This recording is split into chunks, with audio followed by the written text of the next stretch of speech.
And now we will be having our final oratory presentation by Mr. Majin Strozier Lowe, a senior political science major.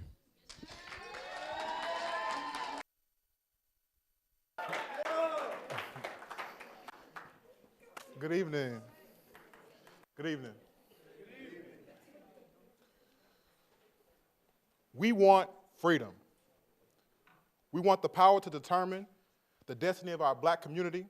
We want an immediate end to police brutality and the murder of black people. But most of all, we want freedom. When Huey P. Newton and the Black Panther Party articulated the 10-point program in the 1960s, it was one of the greatest feats of the nonviolent civil rights movement. Since America's inception, it has never been the dream and promise to the black electorate. Let America be America again. Let it be the dream that it used to be. Let it be the pioneer on a plain sea in a home where he himself is free.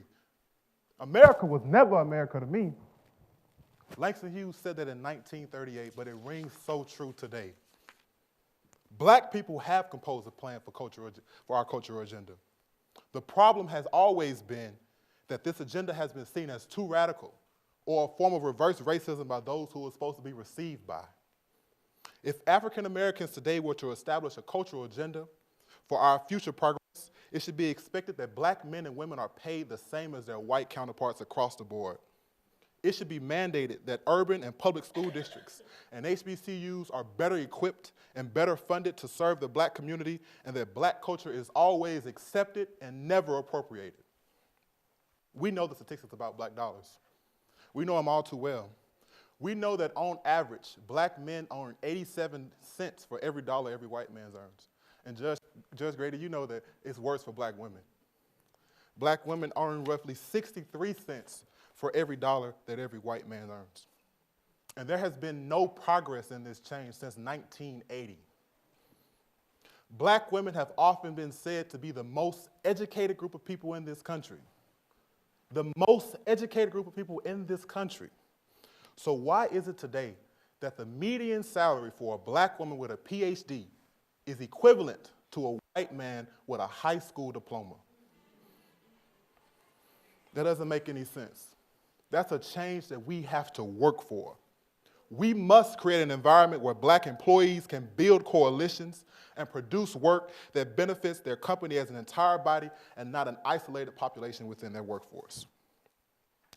I believe that candidates for office seek to create legislation and policies that promote opportunities for more black employment, for candidates to get hired, negotiate their pay within the work field, and obtain gainful employment that is worth their qualifications. It goes without saying that education is the key to social, economic, and cultural liberation. Without knowledge, black people would not have the opportunity to seek and advance themselves like we have so far. America has failed the black student in so many ways, it's beyond discussion at times. The school to prison pipeline to this day is counting black children's heads for jail cells all across this country. The emphasis on black children being punished more harshly than their white counterparts. 5, 6, 7, and 8-year-old children are being handcuffed and taken to jail every day for behavioral disabilities or behavioral patterns instead of being talked to by a counselor. The lack of funding for public school districts because of white flight moving out to the county and draining these communities of their taxing power, of their educational influence, and the constant closing of historically black colleges and universities across this nation is causing catastrophic issues for emerging black scholars of today's society. HBCUs are safe havens for black innovation and excellence. Under the direction of black faculty, black staff, black educators, we black students have the opportunity to express ourselves in all shapes, forms, and ways of black culture without white influence. Since 1989, 5 HBCUs have shut their doors permanently. And we all witnessed last year as Bennett College almost closed its doors as well. But we know the value that HBCUs still have. HBCUs produce excellence. HBCUs produce Thurgood Marshall. HBCUs produce Kamala Harris. HBCUs produce President Ruth Simmons. HBCUs need strategic planning and deliberate funding from the federal government in order to secure their long-term longevity. A state like Texas needs to honor the original Constitution that mandated that we receive funding from the state like A&M and University of Texas. The Black agenda should also mandate that public school districts and HBCUs come together to make a pipeline to HBCUs instead of a pipeline to prisons, so that Black students can have education to access the system that will best serve them for their future. With all this said, we cannot overlook nor negate the importance of the Black social agenda. Socially, Black people have been struggled to be understood, accepted, and viewed in all forms of society, but especially amongst ourselves. We are an oppressed people who oppress people within our own communities. We know that it's important for us to love one another and keep one another safe, but we don't do it. Think about the simple phrase, Black Lives Matter. We've all heard it before. Mike Brown, Trayvon Martin, Tamir Rice, Jordan Davis. Names, memories, images are coming back into your head as I say those names. But do we really mean that all Black lives matter? Because we isolate ourselves amongst groups among ourselves because of things that we don't like or understand about each other. So when we say Black lives matter, we have to mean that all Black lives matter. Black LGBTQ plus lives have to matter. Every person who is Black and identifies as a Black person has to be treated the same way and held in the same regard. So in closing, my fellow Panthers, in the words of the great Frederick Douglass, when the question comes about what might we do to continue to work for our future as a Black agenda and as a Black people, we must agitate. Agitate socially, agitate economically, and agitate politically until we can see the changes that are necessary for us to get our goal. Thank you so much, and God bless. Next, we will be having an oratory presentation by Mr. Aaron Darnell Fowler, a senior construction science major.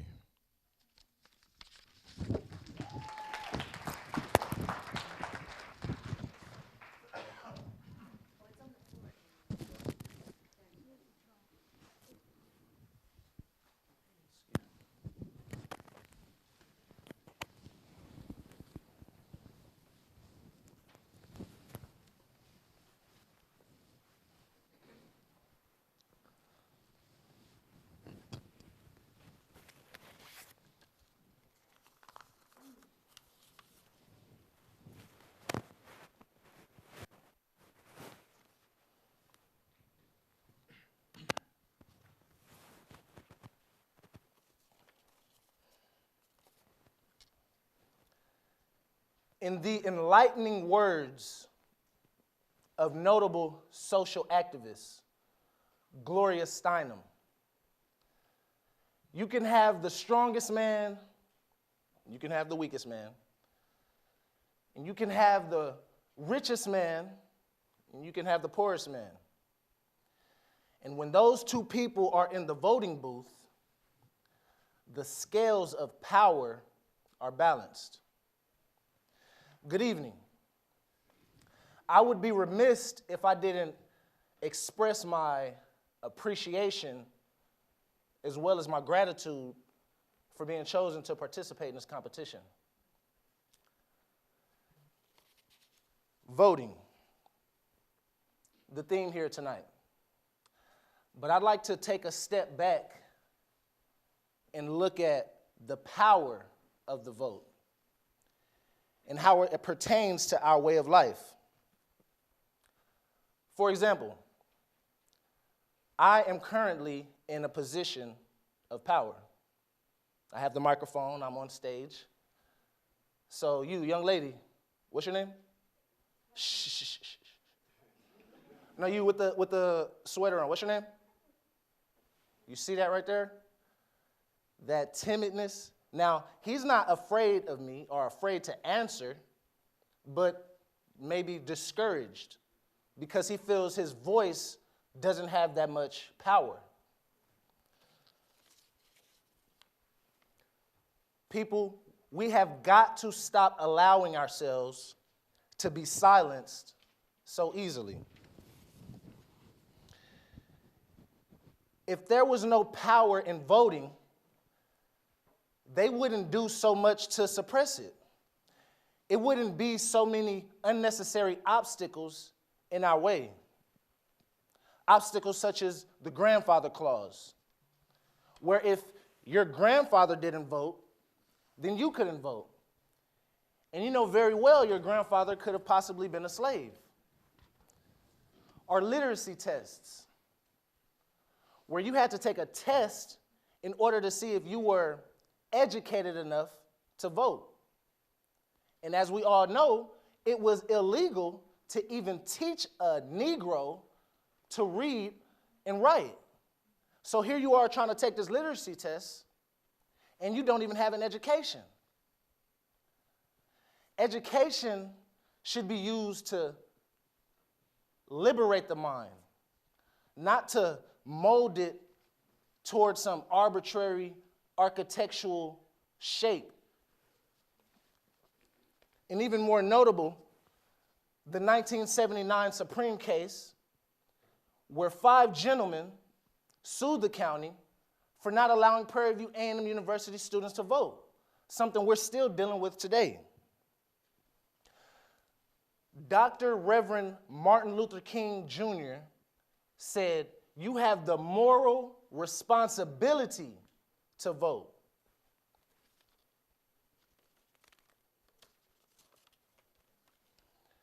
America was built on a revolution.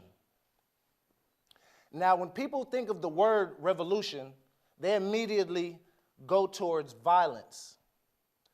But when a people are suppressed and constantly met with violence, they may see violence as a means to liberate themselves. Angela Davis spoke of the revolutionary.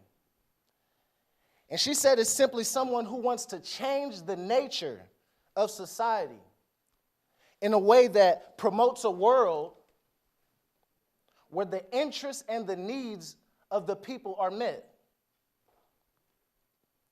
There are many examples throughout history of how power played its role. Some things to think about would be 1865, when the 13th Amendment was passed and they abolished slavery, except if you were found guilty of a criminal, of being a criminal, criminalized, where millions of people, of black men and sons and fathers were sent to jail for nothing more than loitering or speaking too loud or missing a trash can from throwing away their gum.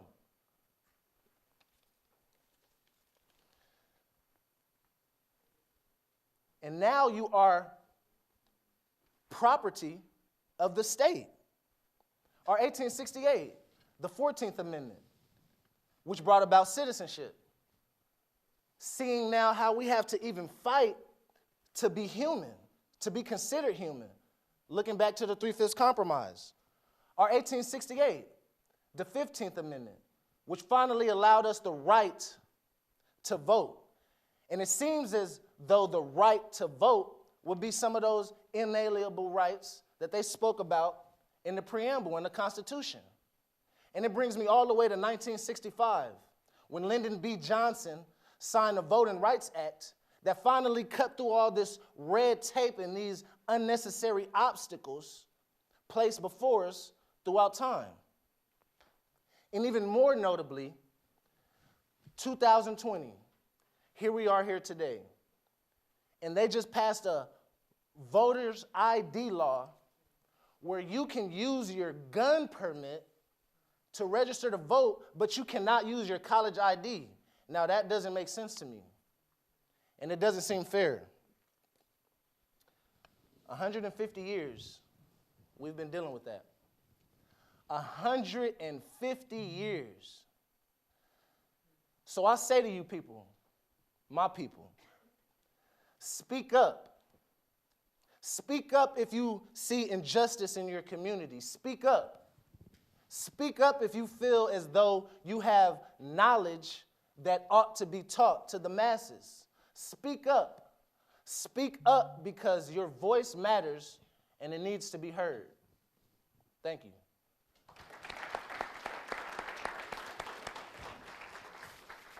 Now we will be having an oratory presentation by Mr. Jordan A. Stearns, a senior education major.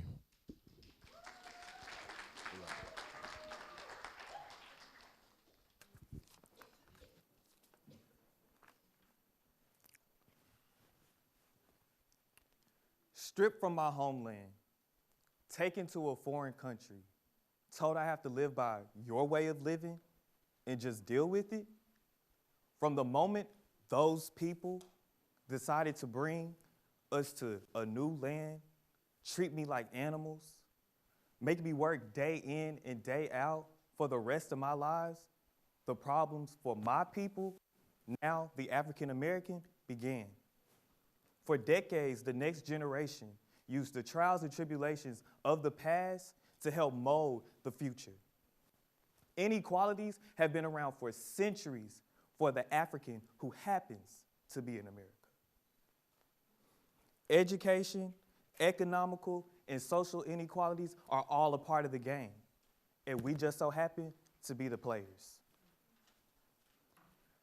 On this campus, I am the president of NAACP. I use my platform to help mold the fellow Panthers that I have, to help show them the importance of voting, help them get the same knowledge that I have, because as we learned in school, sharing is what? Economic inequality is the unequal distribution of income and opportunity between different groups in a society. As minorities, we usually don't even know how to get wealth in this community. We don't even know how to get wealth in this state. We don't know how to get wealth in this country. We don't even know how to get wealth in this world. But there's political figures who know how to get us to that point, but we don't go out and vote. How do we expect someone who doesn't look like us, talk like us, walk like us, been in the same positions as us, to sit on a chair, on a stand, on a panel, and talk about the problems that I'm going through? If we're not getting put down by the economical figures or the political officials, it's our own people. We're a selfish people. We get a bag, we chase the check, but we don't share the knowledge with the people who are sitting right next to you that are going through the same problems as you. Wealth is also linked to social inequality, which is the existence of unequal opportunities and rewards for different social positions and statuses within a society.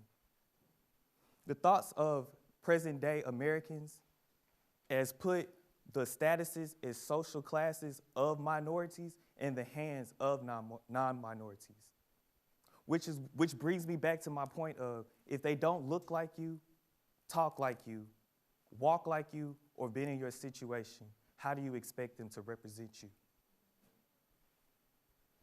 The social aspect about voting isn't even talked about. We talk more about what music is dropping or what designer clothes is being dropping rather than officials that are directly going to affect us. We worry more about the presidential election, and I'm here to tell you now, your vote doesn't matter when it comes to the president. You notice Hillary Clinton had the popular vote, right?